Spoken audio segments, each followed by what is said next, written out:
Look at him. Do you see his mother's blood spill onto his fur?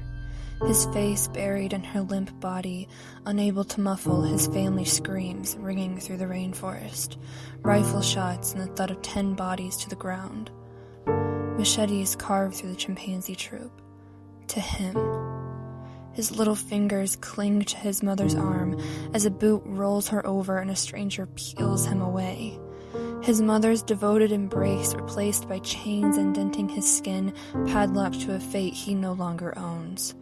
Car doors slam shut, and through the slits of a crate, he stares into darkness as black as the market that demands him, with trauma as embedded as the bullet in his bones. Listen to her. Do you hear theft's sinister whisper? Nothing but a bird barely breathing inside a suitcase. Her voice disabled by drugs, beak taped shut and wings cracked in criminal secrecy. All her wildness stuffed in a toilet paper roll, as if she is disposable and not endangered. Stacked atop dozens of other tropical prisoners, each crammed in their own cardboard casket, buried alive but not for long, because theft has not only an undertone, but a death sentence. No food, no water, and no other survivors. Her eyes dart in the dark with a jolt of turbulence as a fledgling bleeds out beside her. Millions more across the animal kingdom are ripped from their homes and strung out across continents, each being connected not by blood but bloodshed. A human can so carelessly trade someone's future for currency, creating a wicked equivalent between life and merchandise at the expense of entire ecosystems. For fascination, purchasing a once wild animal for their home while their child's stuffed toy flung on the floor has more freedom.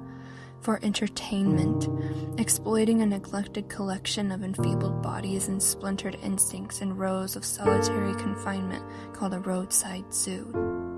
Do you see him? He survived an atrocity to slump in a cage, his intelligence shackled and succumbing to the madness and apathy of imprisonment. Do you hear her? She was plucked from a gene pool too small to recover, and now crestfallen in solitude, she sings the requiem of a species. The exotic pet trade. It is a degrading scam, because a pet is not born in the rainforest, stolen from the canopy, reliant on wilderness, because trade is quite a gracious term for torture.